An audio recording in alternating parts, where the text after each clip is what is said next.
What up, those sports fans? Welcome to another episode of AwwDacity Sports.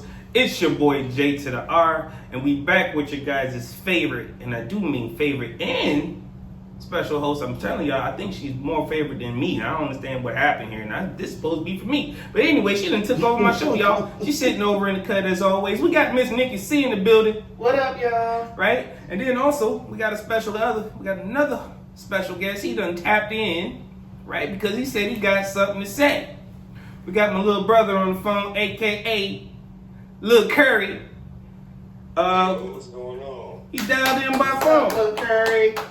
So we said How y'all doing? he got some heat to bring so we finna get into it. So Miss Nikki, what's first? All right, so first, Dallas wins the NBA lottery #1 pick with a 1.8% chance. Is it rigged? Hell yes, it's rigged, and I'm going to start this way, and I'm going to start it off right now. There's only one way to start this thing. And here we go. Robbery now, get on the ground. Give me that wallet and hush your mouth. Right now, get on the ground. Look, how Your money. your keys, get on your knees. Let me ask you guys this, right? And it's just so weird how they had 1.8% chance of winning the draft, right? To getting the #1 pick. And the only reason why they were somewhere in that lottery is because, again, they traded Luka, right? Mm-hmm. But then they got a broke Anthony Davis. You got a Kyrie still somewhat he declining, but he's still there. Yeah, he's still there. And now you finna put AD, Kyrie, and Cooper flag together. Cooper? Do I think they rigged this thing? Of course you know they did. Yeah. It's a straight mug without even saying it. Mm-hmm. Like, how can you say you robbed somebody without robbing somebody? Well, they pistol whipped the hell out of the NBA on that one with Cooper. Like, not only were, like, did you see some of the tweets from, the NBA players, Tobias Harris, LeBron James put up the big eyes because, of course, he questioned it, right? Tobias Harris was like, tell us you ain't jacking the NBA without jacking the NBA. Hey. Like, so I'm not the only one who feels like this thing was stolen and given to Dallas again. And again, this is all coming up after Nico Harris and the fans was calling for this man's job after they lost in the playoffs in the first round. Let me play this for y'all one more time. Give me that wallet and hush your mouth. Right now, get on the ground. Give me that wallet and hush your mouth. Your money, your keys, get on your fucking knees. Man. It's a jack move, y'all. But anyway, Ms. Nikki, what's next? NBC is ready to bring the GOAT, Mm-hmm. Michael Jordan, back as a special contributor. Do you like this move? I love it. Hell yeah. I love it, and here's why. Might pop your shit. Here's why I love it. All the LeBron James Glazers are finna now have to shut up. I'm waiting for Mike to pop his shit. I cannot wait. You know how many games are going to be? Because first of all, NBA is going to be broadcasted on the NBC from 2025 to 2036. That means all NBA games are going to be on NBC. Where Mike laid it down. Where Mike laid down his career. Mm-hmm. Now, for all the people who are going to sit up there and say, oh, no, they're just haters of LeBron James. They ain't got enough rings. Well, guess what? MJ got 6 and never lost the playoff. 6 MVPs, 6 finals. Now what are you going to say when MJ starts saying, hey, LeBron James isn't that dude and he's probably really trashed? Ooh, I can't wait. I can't wait. Because this is going to end all of the GOAT debate. All of this GOAT yeah. debate about LeBron James is better than Michael Jordan. No. Those days are dead and gone. And I'm happy that this is finna happen, right? I thought it was cool. You know what? Then what's also going to make this fun? You know who else is going to be part of this trio? Carmelo Anthony. Oh, yeah. Oh, he got his own stories about LeBron. Come on, Now Carmelo. the question is Carmelo gonna come with those stories, or is he gonna tell the truth like it really is? Because my first question to LeBron, if I'm MJ, is, hey, how'd you feel about getting robbed on Rookie of the Year? Mm-hmm. Yep, he sure did. I mean, you did take your team to the playoffs. His team didn't go. But now every time he wins, it's Porter Honey all over LeBron James. He's the greatest player of all time. But then when they lose, it's everybody else's fault. Sick of that. But let's talk about what's really going on with this MJ deal, right? So MJ's basically going to have a deal that's kind of similar to Tom Brady's, right? But the only difference is his game is going to be like pre-recorded and it's going to be during halftime. So there's going to be some pre-recorded and some halftime show going on in there. So that's pretty cool.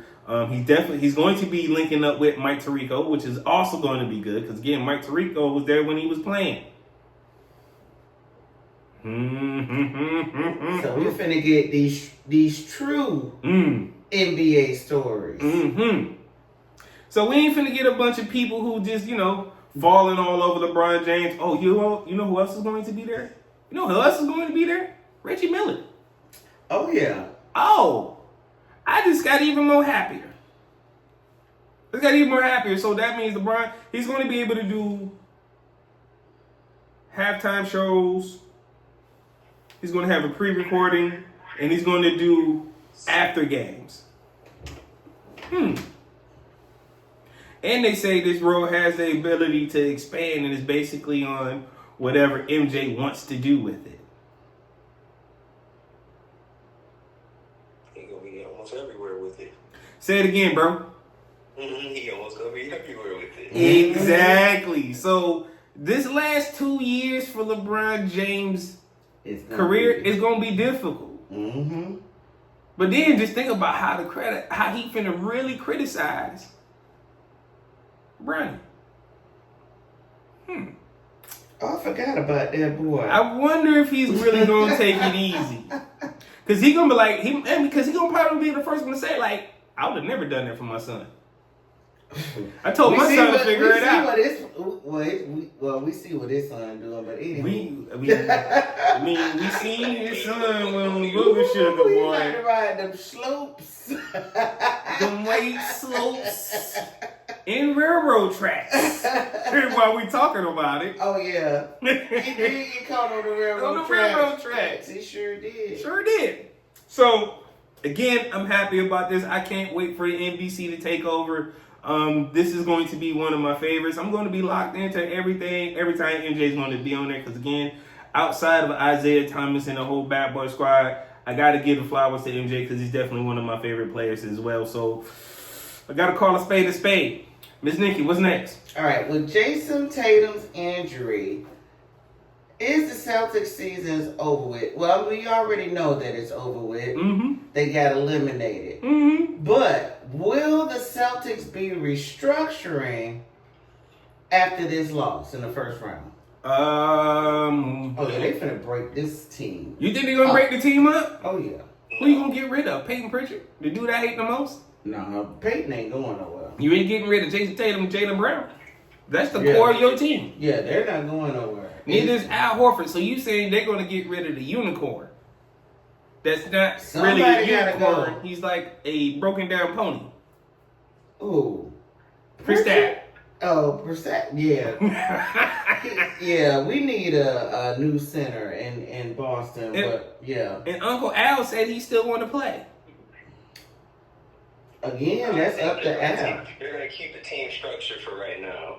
I think there's no reason for them to hit the restructure button after a loss in the second round and losing Jason Tatum, especially on the fact that he already went through surgery for his Achilles injury. They was able to spot it pretty quick. And on top of that, the chemistry for the Celtics is just unstoppable right now. So when they go back to the drawing board, it would just be more of just like a reconditioning phase. They'll have to get used to Jason Tatum. They'll have to recondition Kristaps as he performed pretty poor in my opinion. So I think they'll try it again before they hit the restructure button. I don't think they're going to restructure, but I think they're going to get rid of Kristaps. Yeah, they're going to get rid of him. They're going to straight up get rid of Kristaps because, again, they can't continue to have him injured in times of need. And those times of need is exactly where they were at in the playoffs. Right? And then his injuries are always at the wrong damn time. So therefore, Kristaps has to go. Right? Can they make a swing big enough to go at KD? Probably not. Because in order to do that, you're going to have to really give up something major and a lot of those picks that they hoarding over there. But I don't think KD wants to go to Boston. So, restructure? No. You're going to have to keep Uncle Al, and you're going to have to go out there and find somebody like Jeremy Grant or some shit. And he trash.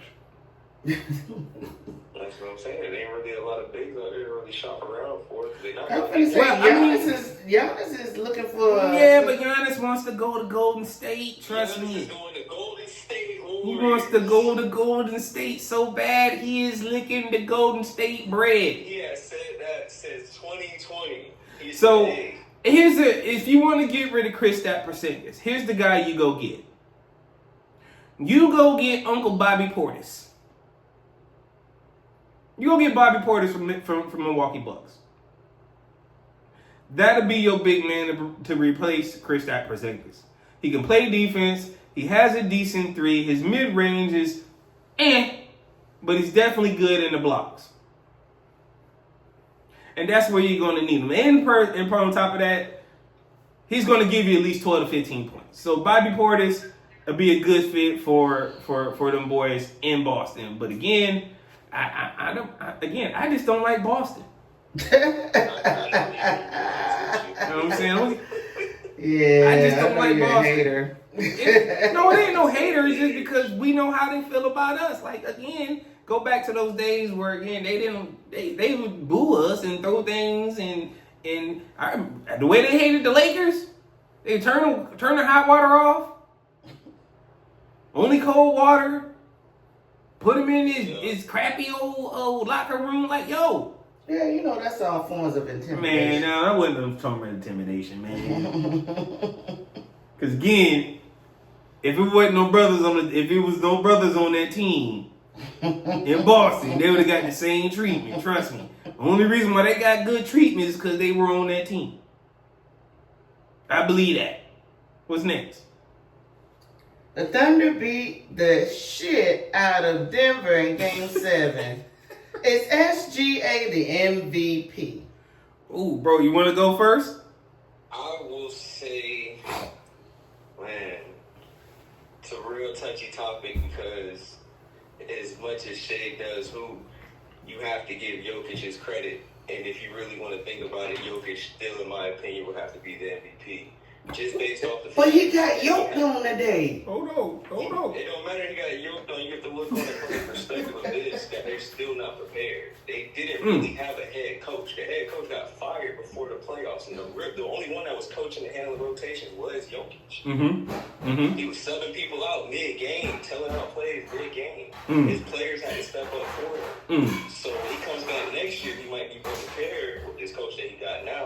But from an MVP perspective, he had to literally manage his whole team just to get even close to the conference finals. That's why I say all these teams that lost so far, including the Celtics, it's not really a panic button because this whole playoffs is a sweat fest. Because it's not just the Warriors and the Cavs no more. There's no more super teams. There's too much talent around for any team to slip up. One injury can cost the whole series.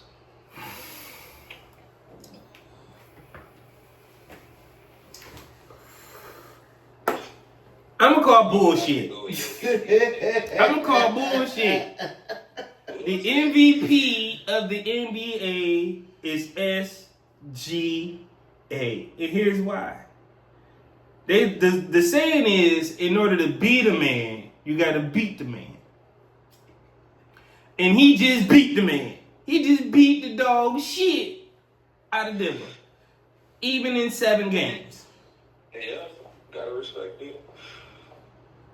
It doesn't matter. I don't hear no excuses about, oh, they fired the GM and the coach. That was the owner problem. They did that 4 games before the playoffs. Ain't nobody tell them to do that dumb shit. Yeah. Everybody said that was an ignorant move in the first place. But here's the thing. When I'm looking at the stat lines, right, you got Shy averaging 32 points a game, 5 rebounds, 6 assists. Jokic is averaging 29, 12, and 10. So he's averaging a triple-double for the season. Now, there will be only one reason I can give Jokic credit in here. And it's only simply because he's averaging a triple-double for the season. Last person to do that was, again, Russell Westbrook, and he definitely won MVP. But if you take Shy off of OKC, do they go as far as they go? Absolutely not. No, they don't. Absolutely not.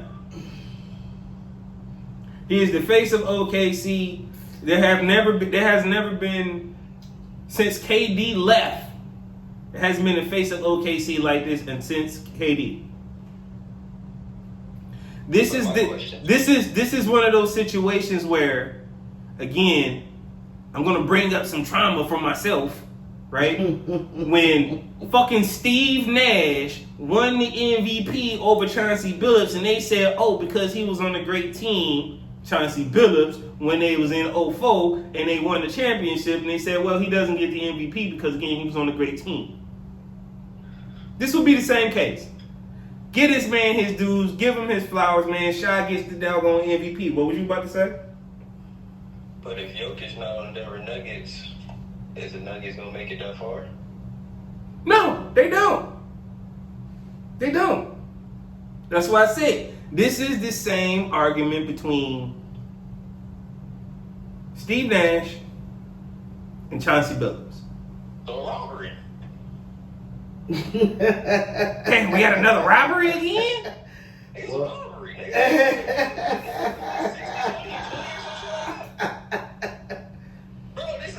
I put the head coach shit there just to give you insight on what the eye he had to face still. This man had to really construct something to hoop. This man was averaging a triple-double all season. 32 points is cool, but like you said, he was averaging 29. That's only 3 points away. Let me ask Miss Nikki. Does firing the coach mean does it make or break you winning the MVP? No, it doesn't. It doesn't. The coach don't have anything but you winning the MVP. It's your playing ability and your skill and how you play. The coach ain't really got nothing to do with that. Do you agree it was a dumb move for the Denver Nuggets to fire the coach 4 games before the playoffs? Oh, me? Yes. That was dumb as hell. Who gonna coach us through the playoffs? Who gonna coach us through this game? Rick Adelman's son. They have to blame Djokovic for that. Uh-oh. There we go. Now I want to hear Curry's response to that, because now I'm curious how you gonna feel about that, because Djokovic is the reason why the coach got fired anyway. So now that you brought it back up, thank you, Miss Nikki. Thank you for bringing that salt back to the table. Curry, what you got to say about that? Hey, I don't got nothing to say about that one. Yeah, Djokovic had. Do we still deserve MVP after getting his coach fired? Must have been some reason. No, for some reason, my ass. Listen to that question is bullshit. Now you ain't got nothing else to say. All right. So I guess you ain't got nothing to say. We already know what it is. He fired his coach. He shouldn't get the MVP just based off that. Now that Miss Nikki brought that back to my attention. What's next? Cavs are eliminated by the Pacers 2 nights ago. Trash. Pacers are the one to beat. How do you have... You were number 1 through the entire season. Number 1 team. And you get to the playoffs and you just break all the way down. Blowing people out. Point per game margin was almost up to 30 to 40. And then you get into the playoffs. And you choke in the second round? Yeah. Versus the Pacers? Are the Pacers here's the question, are the Pacers really that good? They are. Or did Cleveland run up on a team that they just wasn't ready for? That's my question. They had a lot of players hurt. They had a lot of, here we go with the injury excuses. There was a lot of injuries. I'm not saying this as an excuse, but I'm saying in general, though, like, injuries do cost playoffs. No doubt. No doubt. Look at Boston. Look Look at Boston. at Boston. Yeah. Boston is like damn near proof right there too. I mean, once Tatum dropped, what happened? The whole rotation, the whole play style switched up. But that's what happened when you rely on one person. Yeah. But that's also what happens when a coach runs the whole offense to the first option all season. When you get to the playoffs, not everybody used to creating the plays. Here's a question. Besides certain players that don't get excused for that. Did they not have Donovan Mitchell? They did. Donovan was damn near giving them 34 day night. Did they not have Darius Garland? Darius Garland was hurt. Darius Garland was hurt? Yes. You sure? What about Jared Allen? And I think he was hurt game 4 or 5. And they also had Jared Allen, right? Mm-hmm. I want to say he was also hurt. No, I think the other one was hurt. Yeah, somebody else was hurt. The other big was hurt. The younger one. It was 2 or 3 out of these starting players that was hurt. So that means you had 3 of the starting 5 playing. I don't want to hear, because here's my problem. Because Donovan Mitchell said we going to forget about them and we going to act like they didn't get this far. You're absolutely right. We're going to act like you didn't get that far for a reason. Because you didn't complete the mission. Nobody gives a fuck who finished in number 2. When did we start caring about, when did we start giving out participation trophies? Okay, that's what it feels like my man was asking for right now. Yeah. This ain't Little League football. This ain't AAU basketball where we got to give out participation trophy because we some people sensitive as hell because they can't be in second place.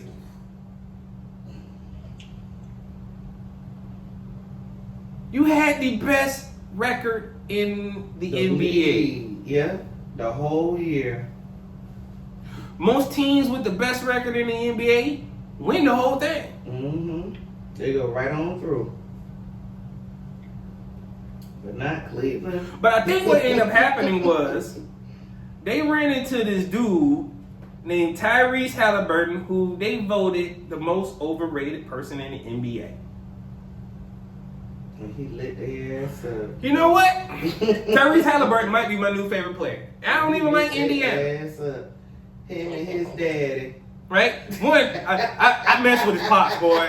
I mess with his pops. His pops walked up. His pops walked up to Giannis' head first and said, "Yo, man, you suck. What up? You eliminated. You trash." Popping his shit like he played. And then he got Giannis crying at the press conference to the point where they kick Pops out and he can't come to no games no more. Yeah, he's banished. That's trash. Big shout out to Pop Halliburton, man, for standing on all 10. Cause he look, by his son. Hey, and he didn't do it like in the tunnel. He did it right there on court. Yeah. Right on the court. Mm-hmm.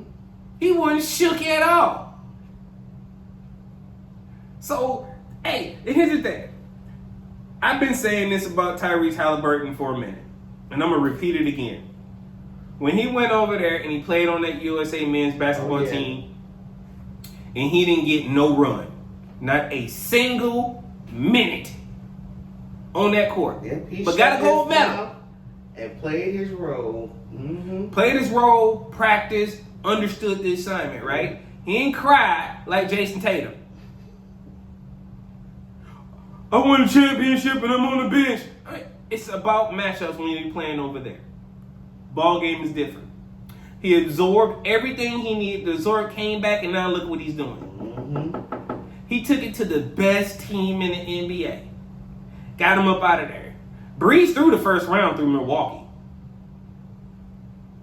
And he wanted that smoke with Dame so bad, he was just tasting it.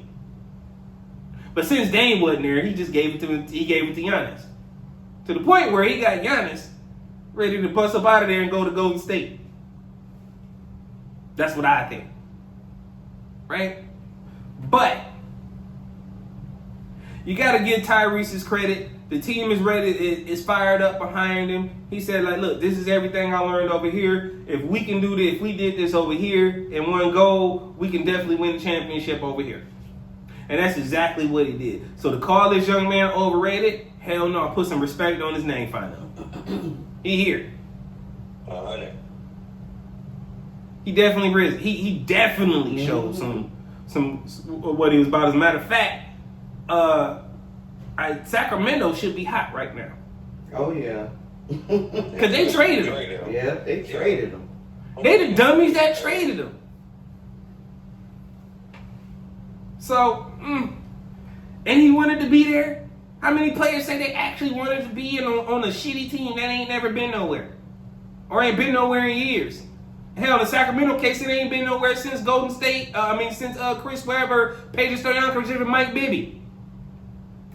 Actually went somewhere. I don't want to hear that like the beam shit that happened 2 years ago. That's new.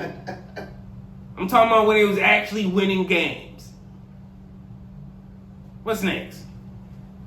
Warriors eliminated by Minnesota.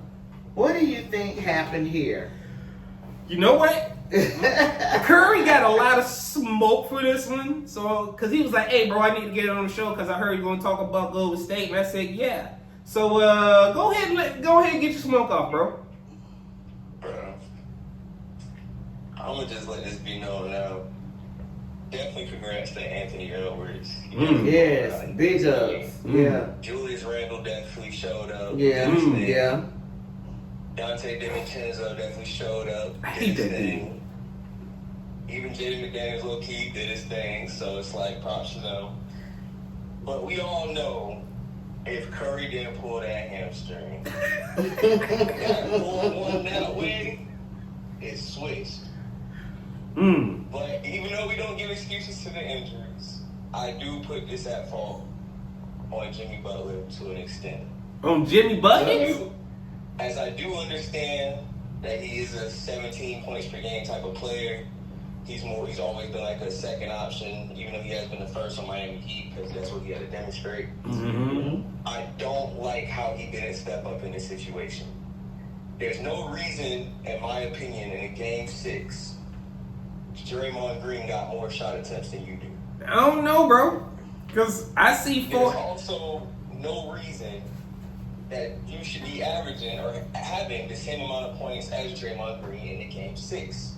And I think it was like 14 or 17 points, bro. But here's the thing, bro. When Curry got hurt, Jimmy Butler was supposed to switch up and be the first option. In my opinion, he was supposed to take over and run a completely different offense, and run an ISO pick-and-roll type of offense, where he was supposed to be able to get to the basket, attract fouls, maybe get a mid-range jumper, get off a screen so they can switch off so either Paz or Buddy Hield can get a great shot at either the wing or in the corner, or you can even get Draymond Green to get in the corner and cut straight to the basket and draw a foul. Because y'all just played damn near the number 1 defenders in the playoffs, the Houston Rockets. Yeah. They did. So when y'all come and play the Timberwolves, it really should be a breeze because they not like them. But they did that they did that with Steph Curry though. But nah, with Steph Curry, they won game 1. Even though Curry only had, I think he had 13, 14 points, they still had the right flow and the right rhythm to where they could still finish out the game and complete it. When you coming into game 2, now you have a whole different mindset to where that's where it gets back to the point where Jimmy Butler has to start off the offense. But as you can see, as how they started from the first previous games, Draymond Green always gets the first basket, which is cool, or it'll be Paz that gets the first basket. But after that point goes forward and you start taking it down the court, there ain't no reason that y'all should be running 5 out and you passing first to either Draymond at the wing or Paz at the wing, and you want Paz to run an ISO and he the 2. You're supposed to be getting him the open look. You feel me? Even though you got your boy Moody running the 1, you know that Moody really couldn't get his shit off like that, even though he did have a good spark. I think it was in the Houston game. I think it was in game 6 or game 7 where he had a little spark where it was on the bench, but it was a blowout, and he had a good little run. But that's still not enough. They need that playoff experience. They really need a leader to take control and facilitate the floor and to really grab the attention and get the baskets. So I feel like it was really just a loss on the Warriors' end. It was really just like the standpoint of, just not playing the right plays. And definitely still kudos to Anthony Edwards, though. But that's just the faults that I peeped when it came to that playoffs run, for sure. Well, say, I'm looking at the stats right now. Draymond Green went 4 for 11, and Jimmy Butler went 4 for 11. Damn. You get what I'm saying? Yeah. But again, Jimmy Butler had 17. Draymond Green had 10. But again, I'm also looking at the rest of the stats. You had your boy Pods, who went 11 and 19, who scored 28 points. But then you had Jonathan Kuminga, who went 11 to 23 for 26. Your biggest miss in here, bro. I think it's a rotation issue. Your biggest miss in here is Buddy Hield, who played 30 minutes, who went 2 from 9, 0-4 from 3, and had 8 points. He pulled a James Harden in this bitch. You want to blame Jimmy Butler, I get it, but no, the miss here was Buddy Hield. He was supposed to be that second or third option when it comes to threes and everything else. But again, that's what happened to him. How Pods go 4 for 6. Kuminga went 3 from 9 for 3. Moody went 2 for 3. And of course, Draymond Green, he went 1 from 6. Yeah, Buddy Hield for 4 and 2 for 9. Yeah, that's the problem right there. But that's my issue, though. But here's the thing, though. Even though we can't fault Buddy Hield on the stat sheet, you really got to look at it from the game perspective, which leads back to my point. Of course, this man going to go 2 for 9 when you're not setting him up right. You running the 5 out, and then, like I said, when you get positive on, you run an ISO. Buddy Hield can't do that. Buddy Hield got his spark in that game 7 because he was getting set up in spots to where he could really just launch the ball off comfort. You feel me? He didn't have to take a couple of dribbles and shoot it. He was able to run off the dribble. He was able to get to his spot. He was able to take maybe one dribble off the top or hit a little pump fake, steps aside, whatever the case may be, and he was able to get to a shot. Mm-hmm. But when you getting fed those bad passes, bro, and it's just no hustle in those plays, bro, and there's really no chemistry out there when Curry's not out there on the court because you got so much faith in your role players to take over. No, you need to take over. I don't give a damn if Jimmy Butler would have went goddamn 7 for 20 or goddamn 8 for fucking 22 if he could have. It damn near would have gave us enough to get past that, the 11-point loss we had, because he definitely would have drew a couple fouls with him. Absolutely. So that 8 for 21 really would have doubled down to like a 8 to 18. You know what's funny? Golden State lost to Minnesota. They only played 8 guys. 8. And that's why I say it's a rotation issue too. Golden State played 1, 2, 3, 4, 5, 6, 7, 8, 9, 10, 11, 12 guys. So he went 12 deep. And still lost. With Looney putting up 0 points and Gary Payton II putting up 0 points. Whoever the hell Quentin posted is at least he put up 3. But he went 1 for 4 from 3-point range. So I don't understand why they let him pull up 4 times. Yeah, he was not supposed to be out there. Like they were just trying some shit. It sounded like they were just trying anything. Just trying shit. Rotation. Then I'm going over the Minnesota side, and you're right. Ant-Man balled out. I mean, he definitely played. He played the whole game, basically. Him and Julius Randle. Julius Randle came through. Hey, look who else showed up. Rudy showed up. Yeah, Rudy Gobert. Yeah, Rudy, Captain Kobe showed up. Rudy, Kareem Abdul-Jabbar Gobert. When did he start showing up again? Man. So look, now I'm looking at the game stats. You know what I'm saying? There was really no clear advantage on one side outside of the field goal percentage and three-point percentage, right? Field goal percentage for Minnesota was 63. Yeah, Minnesota shot 63% while Golden State shot 43 and from field goal. And then from the three-point, Minnesota shot 42 while Golden State shot 28%. Free throws were about equal. Rebounds was equal. Only difference there was 1. Minnesota kind of blew them out of water on assists, 36 to 21. Steals were basically even. Blocks were basically three difference, and turnover was a 3-point difference. So I'm not blaming Jimmy Butler, dog. I'm not gonna let you do it. If you're gonna blame anybody, blame Buddy Hield for not showing up when you need him to.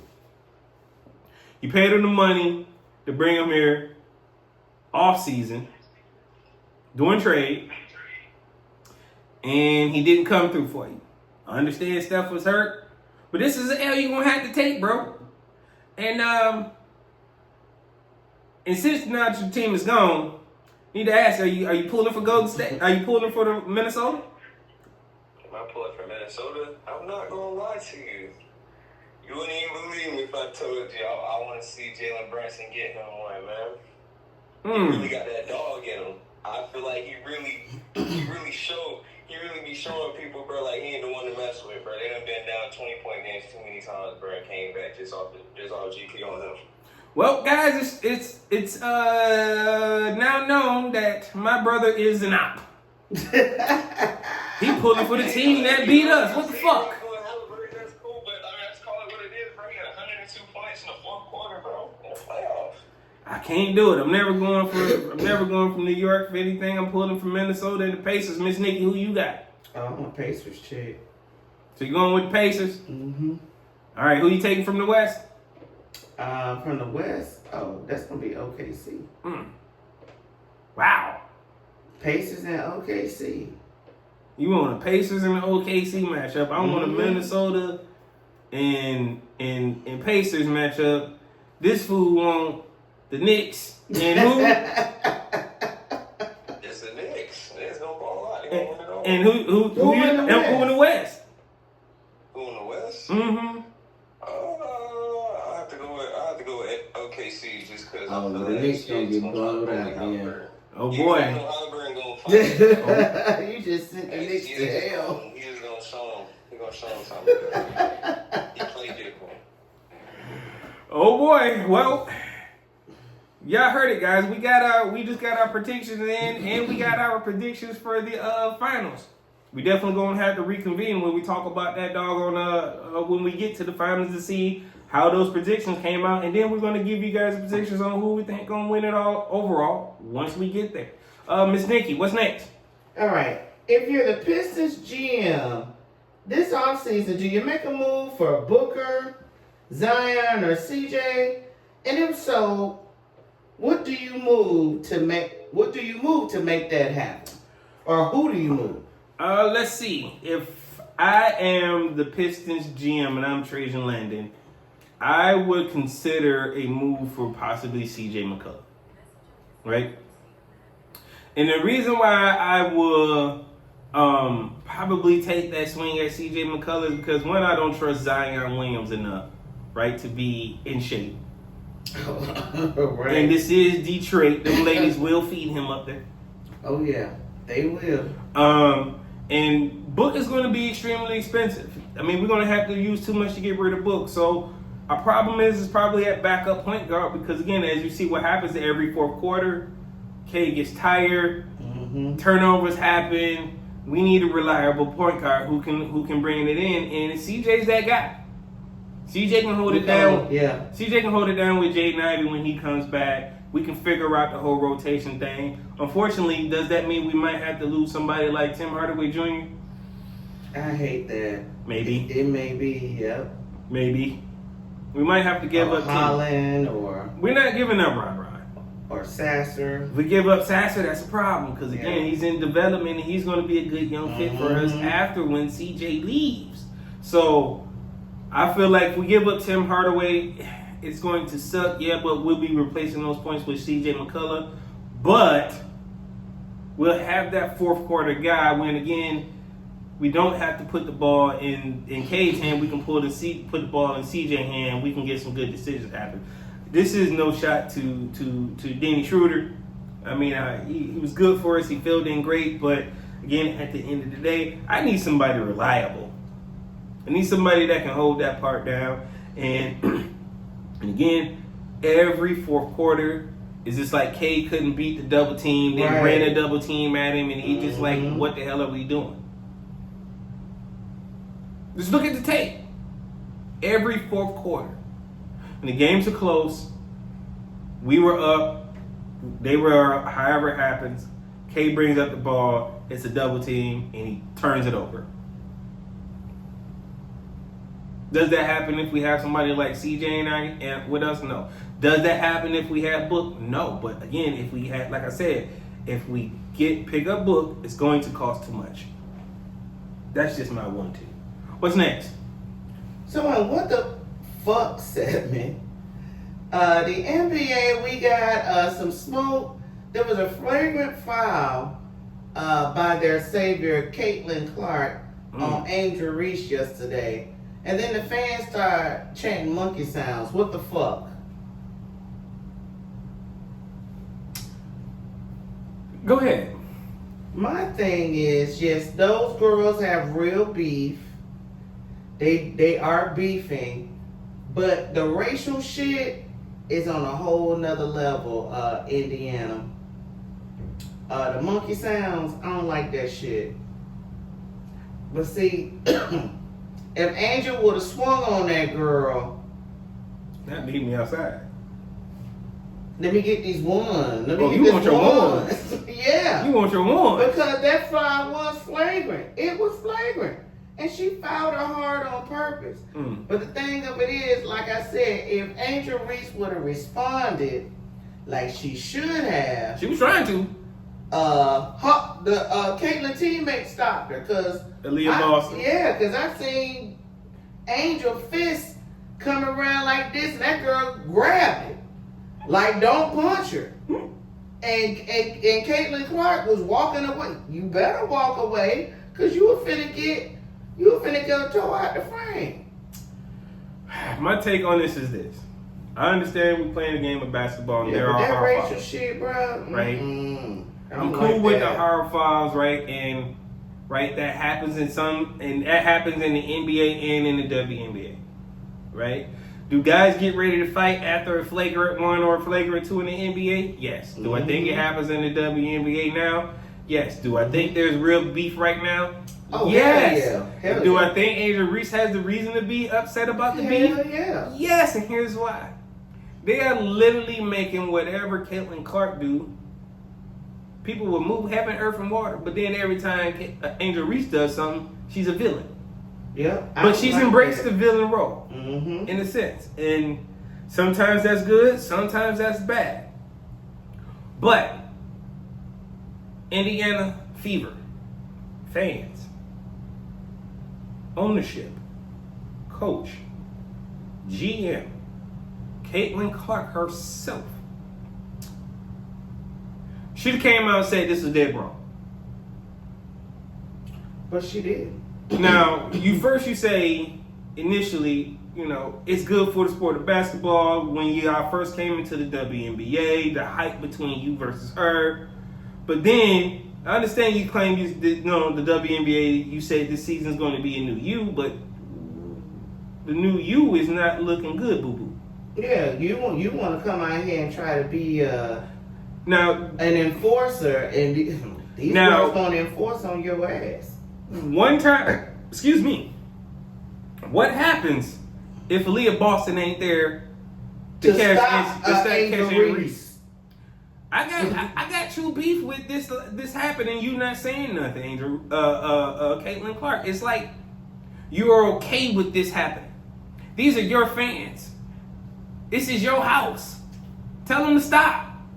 Well, you know what?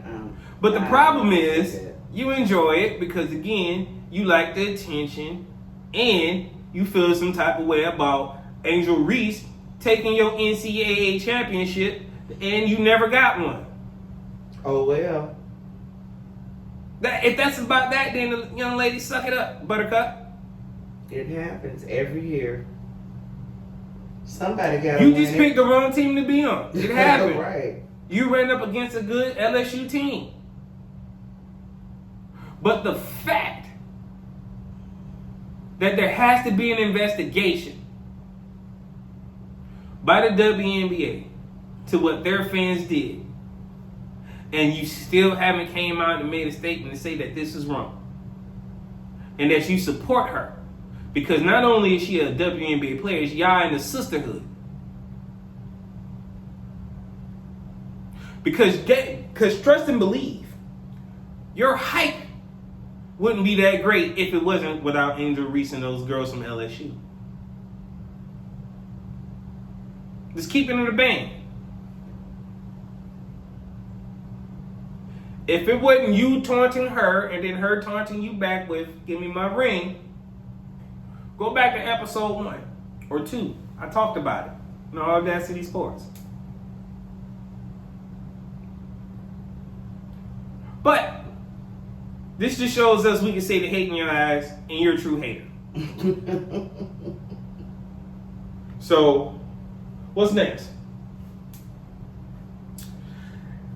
Before we go to the next topic, make sure you guys hit that thumbs up button. Make sure you hit that like button. Make sure you hit that subscribe button. Make sure you hit that notification bell, right? We're trying to help grow our channel, man. I appreciate all the support that you guys have given me and continue to give me.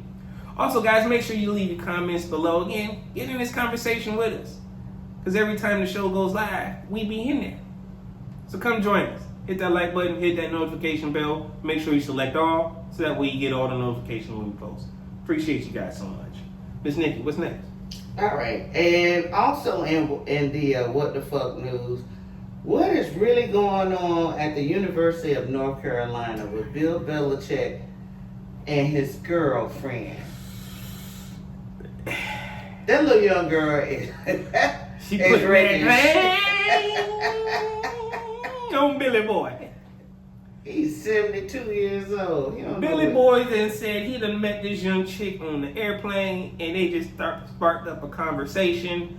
And next thing you know, she got an $8 million home portfolio.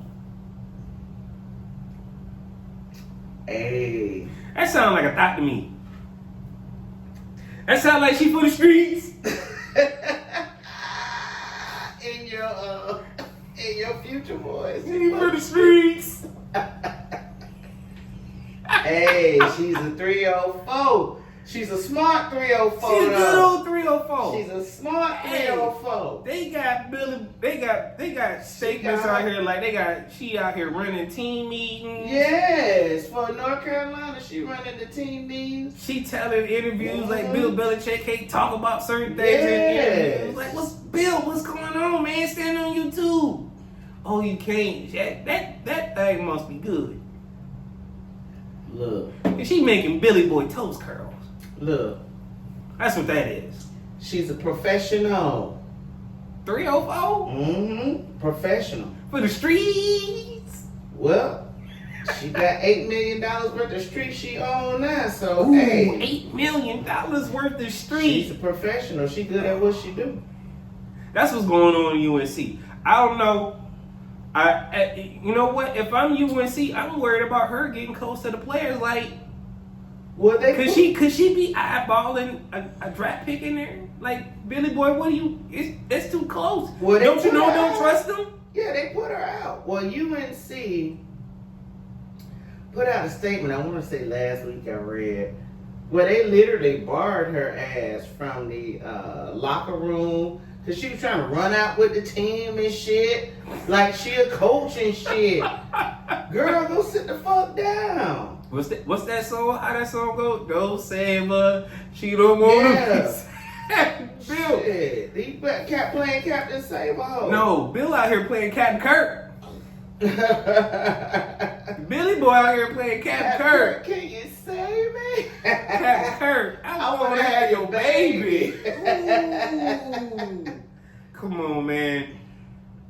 Billy, don't be out here playing Captain Kirk, boy. Don't lose your job and then bounce back to the NFL. I look, these are the dangers of messing with 304s, right? She's a professional. She playing with that man. You might have been set up, my boy. Yeah, he would look as he was swatted. I don't ain't that much love in the world, my dude. We're talking about almost freaking 40-year difference. Hey. Hey, you think Billy Boy taking them blue chews? He had him come to the house by every week. Me. What you talking about? He on that blue chew. What was you talking about? Every week, that black box, that black, not the black discreet box. Yes. Come to the house. What the fuck is you talking about? Man, let me get him off this topic.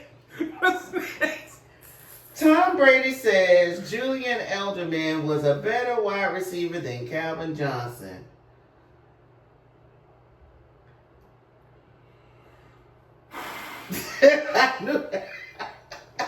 I knew you was gonna stop right there.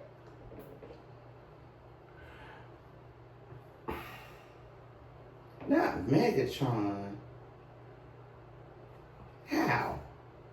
How, Tom? I want to see that.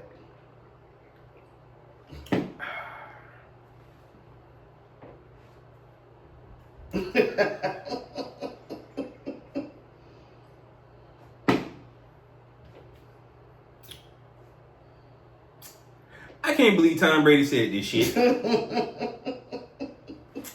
I thought I was losing my mind. Right? Tom Brady said greatness comes for different things, not just physical. There's a mental and emotional aspect as well as being great. You can't be a peak performer if you're not competitive every day, said Brady. There were some of the best physical athletes I ever had. They were not competitive every day. They were some of the lesser physical athletes that were competitive every day. Those lesser physical athletes who were competitive every day were champions. Brady commented further. They won multiple Super Bowls. You know who was a great example of that? Julian Edelman. Wasn't the biggest, wasn't the fattest, though competitive, grimy, won 3 Super Bowls, so he was a champion. Well, Calvin Johnson was more physically gifted, but there's a lot of them out there. But Julian is a champion. End quote. All because he won some Super Bowls? Tom Brady, do you understand that Julian Edelman wasn't there? He wouldn't have had no Super Bowls? If you had Calvin Johnson, you would have won. You probably still be playing with the Patriots. If you had Calvin Johnson, you know what the problem with Calvin Johnson was? He didn't have a decent team around him. Yeah. We didn't build around him. We didn't give him the running back. We didn't give him the line that they needed for Matt Stafford to do what he needed to do. We didn't give him a tight end. We didn't give them a defense. But to say Julian Edelman is better than Calvin Johnson? Man, what slope you sniffing? The great white ones out there in Las Vegas. The snow caps. Because them WMDs out there must be serious. And if you know what I'm talking about, that was from The Wire. The Wire. Shout out to The Wire. I can't believe you actually said this. Calvin Johnson is arguably one of the greatest wide receivers of all time. And for you to disrespect this man, that's just like somebody saying that you're not the GOAT of a quarterback. And it's some of your GOATness comes from the number of rings you won. If we take the rings away from him, could you still possibly be one of the greatest quarterbacks of all time? Absolutely. Because you played like that. But don't try to step on another brother's shine, because again, you have this infatuation with Julian Edelman, and every time we see y'all together, y'all might as well be kissing. I already don't like what you did to my homie Shador. This is the second time you went against the grade, my dog.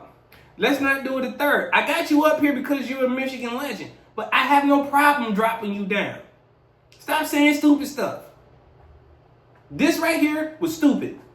You know damn well Julian Edelman is not better than Calvin Johnson. Miss Nikki, what's next?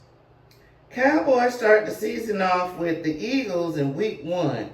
Is this a much watch, or is it a snooze fest? Snooze fest. Who watching this shit besides a bunch of Cowboys fans? Oh, of course the Eagles fans. They gonna watch it too. Oh, my cousin and my brother-in-law.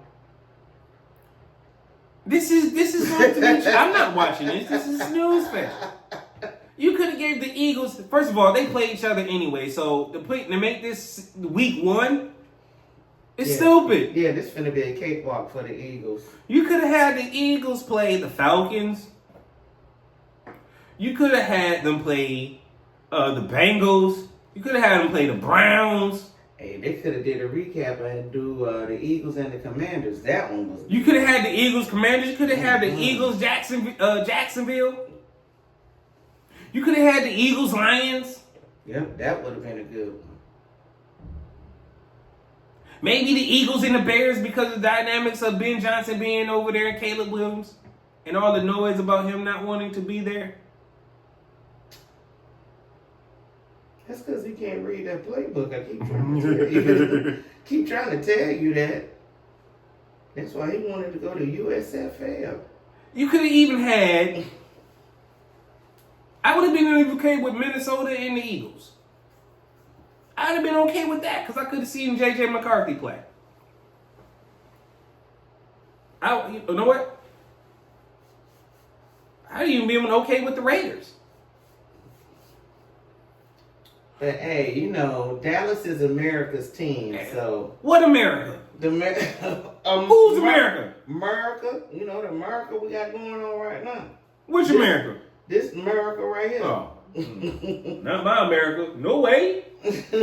Not in America.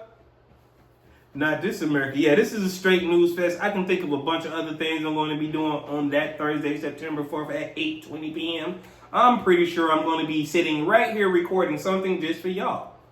That's what I'm going to be doing on that Thursday. So guess what? It's going to be a snooze fest for me. What's next? It's official. Derek Carr has retired. Are the Saints season over already? It is over. Look, y'all could have had Shador then. Y'all could have had my boy Shador ready to go. Y'all know what? Right. Y'all took a 30-year-old dude who is completely trash. And quit on y'all ass already. This dude finna get beat up all day long. And now you got Derek Carr, who maybe would help you guys win 6 games and probably would have been somewhat competitive. But he said, screw it, I'm out. Y'all chose the hard route.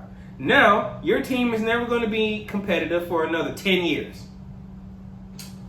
Trying to be nasty. Look what happened to you.